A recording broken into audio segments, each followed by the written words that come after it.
할렐루야. 우리 옆 사람과 이렇게 인사해 볼까요? 오늘도 주님께서 주시는 풍성한 은혜를 누리는 시간 되시길 소망합니다.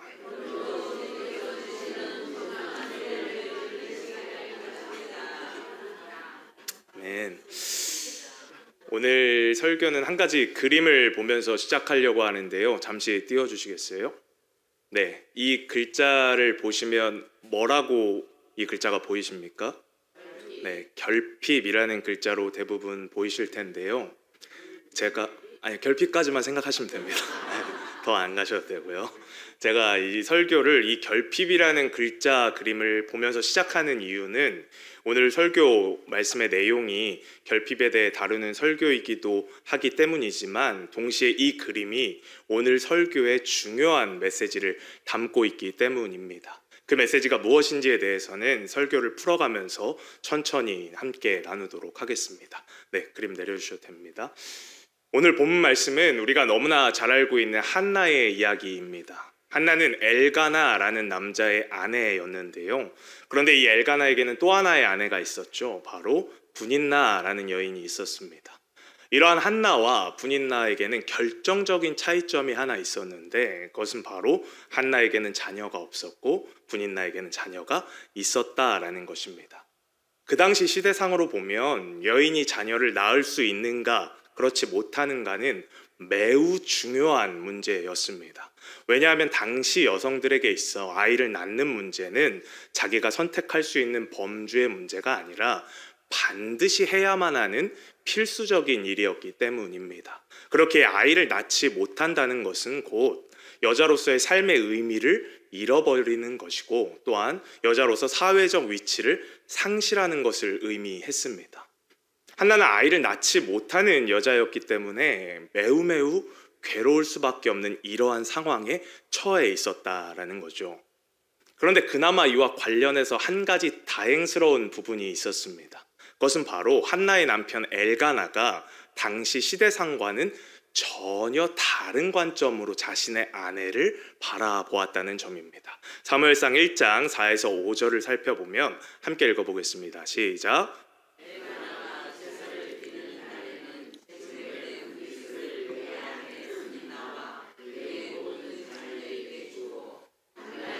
갑절을 주니 이는 그를 사랑함이라. 아멘.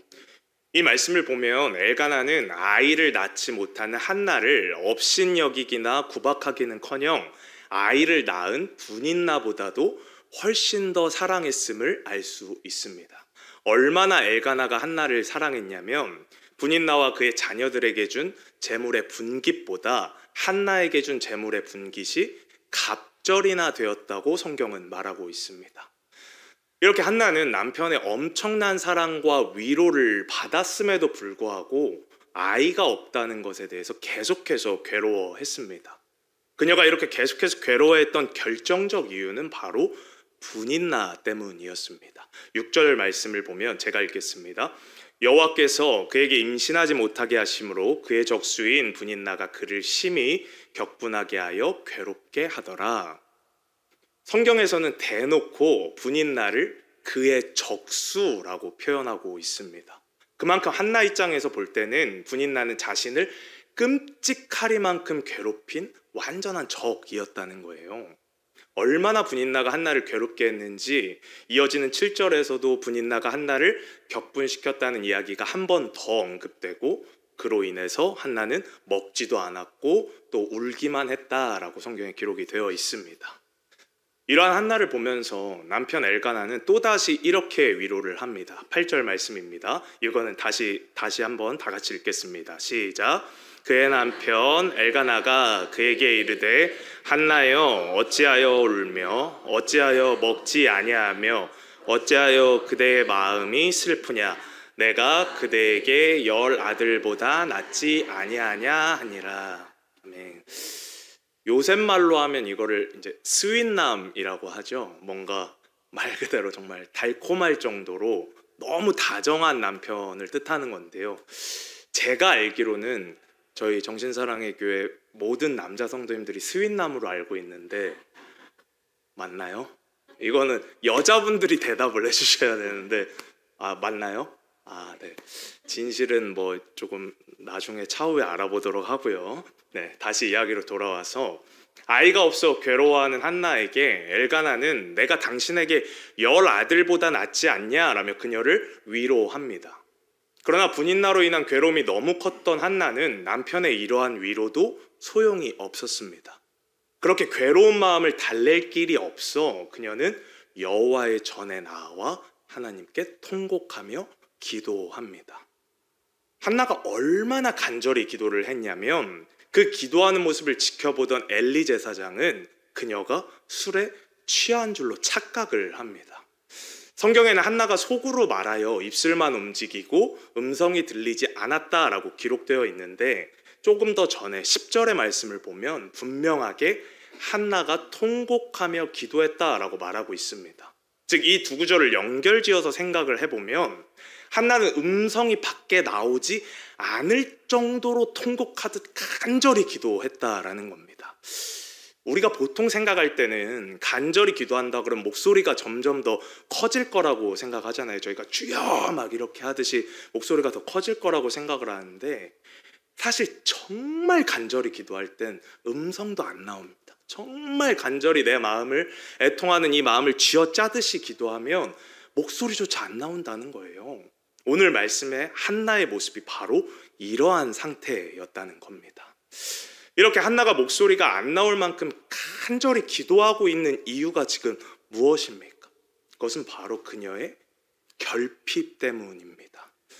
지금까지 계속해서 언급했듯이 한나에게는 자녀가 없다는 너무나 큰 결핍이 있었습니다. 그런데 역설적이게도 그 결핍이 있었기 때문에 지금 한나는 하나님께 나아와 간절히 기도하고 있다는 것입니다. 보다 더 정확하게 말하면 한나는 자신의 결핍 때문에 하나님 앞에 나오지 않고서는 버틸 수 없는 상태가 되어 하나님께 나올 수밖에 없었다는 것입니다. 마치 자석의 N극이 S극을 끌어당기듯이 결핍이라는 매개체가 한나가 하나님의 앞으로 끌려 나올 수밖에 없도록 만들었다라는 것입니다. 여기서 잠시 제가 처음에 보았던 그 그림을 다시 보도록 하겠습니다. 이 글자를 자세히 보시면 결핍이라는 글자가 보이는 동시에 또 다른 글자인 끌림이라는 글자가 보이실 겁니다. 이 글자 그림이 애초에 유명한 이유가 보는 시각에 따라서 어떻게 보면 결핍으로 보이고 또 어떻게 보면 끌림으로 보이기 때문에 이 글자 그림이 되게 유명한 것인데요. 저는 오늘 설교 말씀을 이 글자 그림에서부터 영감을 받아서 작성하게 되었습니다. 오늘 본문 말씀의 한나와 같이 사람의 결핍은 그 사람을 하나님께로 끌림당하게 만듭니다. 즉 우리는 결핍이 있을 때에만 비로소 하나님 앞에 진심으로 끌려 나오게 된다는 거예요. 이러한 원리를 누구보다 잘 아시는 분이 바로 하나님이십니다. 그렇기에 오늘 본문 말씀을 살펴보면 하나님께서 직접 한나에게 그 결핍을 주셨다는 사실을 우리가 알 수 있습니다. 5절 말씀에서 빨간 글씨만 살펴보면 제가 읽겠습니다. 그러나 여호와께서 그에게 임신하지 못하게 하시니, 이어진 6절 말씀도 보면 여호와께서 그에게 임신하지 못하게 하심으로, 성경에서는 이렇게 분명하게 말하고 있습니다. 하나님께서 한나를 임신하지 못하게 하셨다라고 말이죠. 즉 하나님께서 직접 한나에게 결핍을 주신 겁니다. 왜 그렇습니까? 그 이유는 앞서 이야기한 대로 한나가 자석의 N극이 S극을 끌어당기듯이 하나님 앞으로 끌려 나오기를 하나님께서 바라셨기 때문입니다. 더 나아가서 너무나 철저하신 우리 하나님께서는 혹시나 한나가 그 결핍을 부족하게 느낄까봐, 그래서 끌려 나오지 않을까봐 분인나라는 사람도 사용하십니다. 원래 아이를 낳지 못하는 한나의 결핍에다가 플러스로 그 결핍을 가지고 한나를 계속해서 괴롭히는 분인나의 엄청난 핍박까지 추가하심으로 하나님께서는 한나가 하나님 앞에 나오지 않고서는 도저히 배길 수가 없는 상태로 만드셨다라는 겁니다. 이것이 바로 하나님께서 자주 사용하시곤 하는 결핍을 통해 일하시는 방식입니다. 제가 왜 방금 하나님께서 자주 사용하시곤 하는 이라는 표현을 썼냐면 성경의 다른 곳에서도 이러한 방식은 너무나도 많이 나오기 때문입니다. 그중 한 가지 예를 든다면 사사기 말씀을 들 수 있을 텐데요. 특별히 제가 현재 유초등부 아이들에게 사사기 말씀을 전하고 있습니다. 그 말씀에서도 하나님께서 결핍을 통해 일하시는 방식은 동일하게 드러납니다. 사사기 6장 1절을 보겠습니다. 우리 다 같이 읽겠습니다. 시작.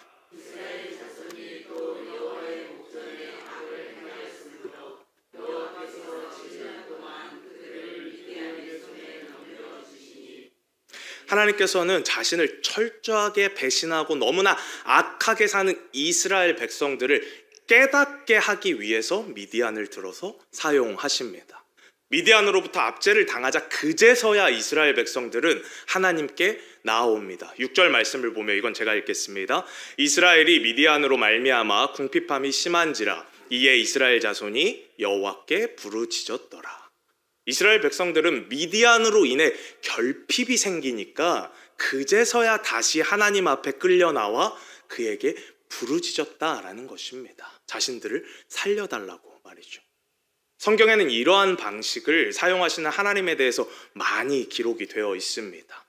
이러한 사실을 비추어 볼 때 하나님께서는 분명히 결핍을 통해 그 사람을 깨닫게 하시고 결핍을 통해 그 사람을 하나님 앞에 더 온전하게 세워주신다는 것을 우리는 알 수 있습니다. 지금 성도님들을 힘들게 하는 사람이 혹시 있으십니까? 혹시 성도님들을 마음의 결핍을 느끼게 만드는 그런 사람이 곁에 있으십니까? 그 사람을 안쓰럽게 바라봐 주시기 바랍니다. 그 사람을 사랑의 눈으로 바라봐 주시기 원합니다. 왜냐하면 그 사람은 성도님을 하나님 앞에 더 바로 세우기 위해 하나님께서 그 사람을 분인나로 사용하고 계신 겁니다. 그러니까 그 사람은 굉장히 힘든 역할을 수행하고 있는 거예요. 성도님들을 바로 세우시기 위해서. 그러니까 오늘 담임 목사님이 그 11시 예배 때 말씀하셨던 말씀과 같이 그 사람을 원수같이 생각하지 않고 그 사람을 또 사랑의 눈으로 또 이해하는 마음으로 바라봐 주시기를 소망합니다.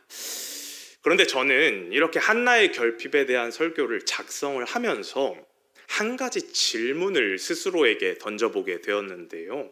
그 질문은 바로 그렇다면 오늘을 살아가는 나에게 정말 죽을 만큼의 결핍을 느끼게 만드는 문제가 무엇일까?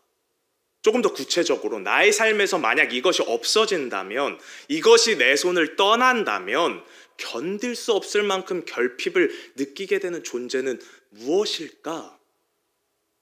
이 질문을 저는 이 시간 모든 성도님들께도 동일하게 드려보고 싶습니다. 여기 계신 성도님들이 모두 이 질문에 대답을 하신다면 아마 답은 여러 가지로 갈릴 것입니다. 어떤 분은 자녀가 그러한 존재일 수도 있고, 어떤 분들은 건강이 그런 존재일 수도 있고, 어떤 분들은 부가 그런 존재일 수도 있고, 어떤 분들은 나의 커리어와 명예가 될 수도 있습니다. 그런데 중요한 것은 이렇게 결핍을 느끼게 만드는 존재는 사람마다 각기 다양하게 나뉠지 몰라도 나에게 가장 큰 결핍을 주는 그 존재가 바로 나에게 가장 소중한 존재라는 점은 모두가 동일하다는 것입니다. 그런데 애석하게도 하나님께서 원하시는 것은 언제나 나의 가장 소중한 존재, 바로 그것을 원하신다는 겁니다. 하나님께서는 내가 놓지 못하는, 내가 이것만큼은 내 손으로 지키고 싶어하는 가장 소중한 그것을 언제나 하나님 자신에게 맡기기를 원하시는 분이라는 겁니다. 여기서 목욕탕을 안 가본 분은 안 계시겠죠. 목욕탕을 가보면 이러한 글귀를 한 번쯤 보셨을 거예요. 한번 띄워주시겠어요? 귀중품은 사물함에 넣지 마시고 카운터에 맡겨주세요. 분실 시 책임지지 않습니다. 이거를 한 번쯤은 다들 보셨을 텐데요.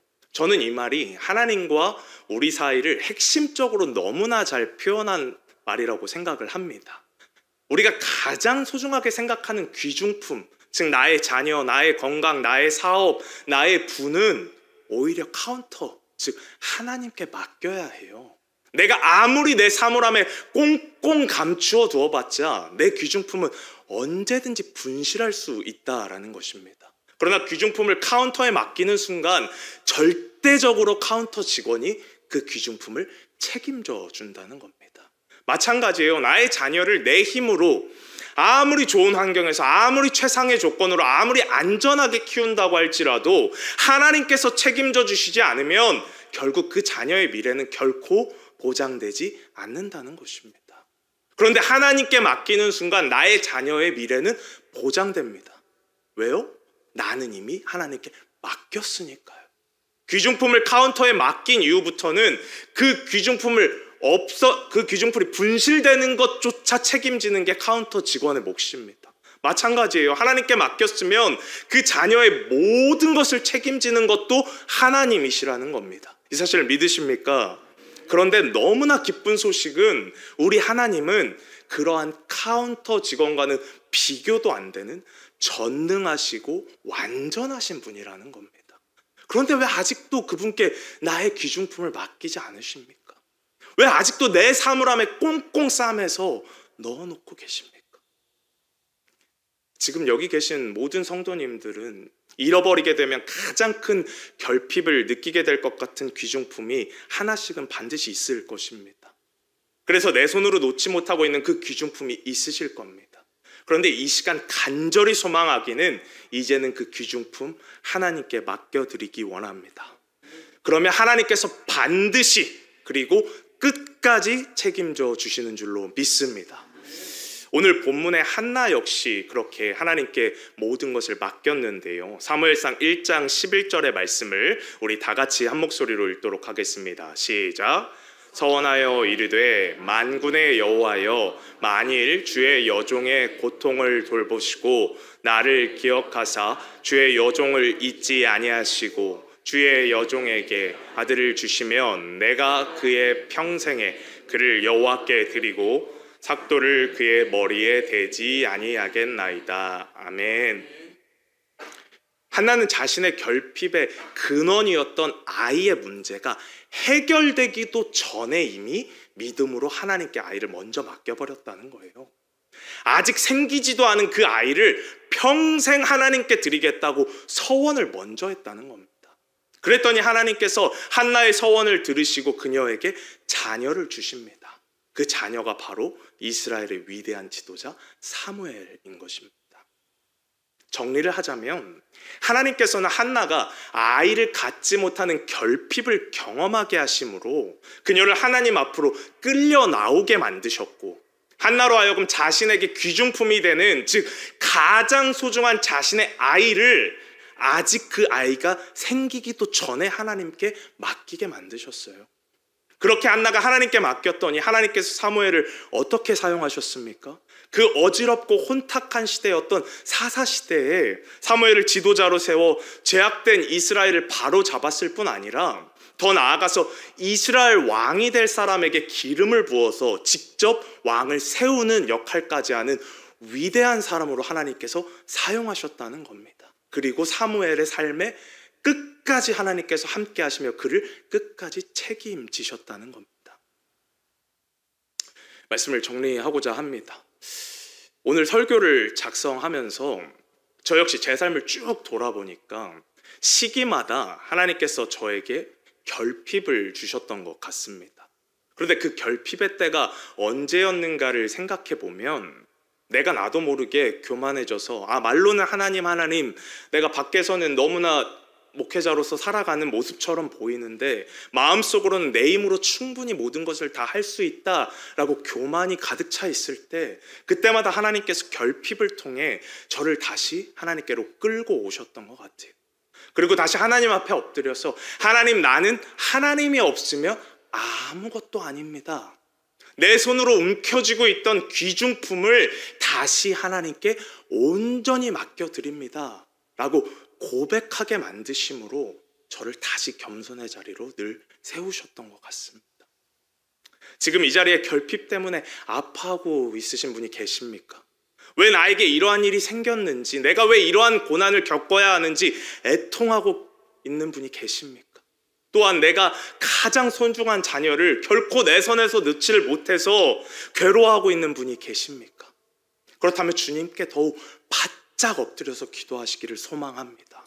주님께서는 내가 더 겸손함으로 또 온전함으로 하나님의 자리에 서길 원하셔서 또한 내가 내게 가장 소중한 것을 주님께 맡기기를 원하셔서 우리에게 결핍을 허락하신 줄로 믿습니다. 오늘 말씀을 통해 결핍은 결코 나를 괴롭히고 절망에 빠뜨리는 요소가 아니라 나와 하나님과의 관계를 연결해주는 통로이자 최고의 매개체라는 사실을 분명하게 깨달으심으로 오히려 결핍 속에서 하나님을 더 깊게 느끼고 더 깊게 체험하시는 귀하고 복된 모든 성도님들 되시기를 간절히 소망합니다. 이 시간에는 들은 말씀을 가지고 함께 기도하기를 원합니다. 하나님, 나의 결핍이 내 삶을 무너뜨리는 것이 아니라 도리어 나와 하나님과의 관계를 더욱 굳건하게 하는 매개체가 되게 하여 주시옵소서. 더욱 하나님의 자리에 나와 하나님을 부르짖게 하시고 진심으로 나는 아무것도 할 수 없는 사람임을 인정하며 오로지 주님만이 모든 것을 하실 수 있다는 믿음의 고백을 올려드리며 나아가게 하여 주시옵소서. 우리 이 기도 제목을 가지고 함께 통성으로 기도하신 이후에 제가 마무리 기도하도록 하겠습니다. 함께 기도하겠습니다.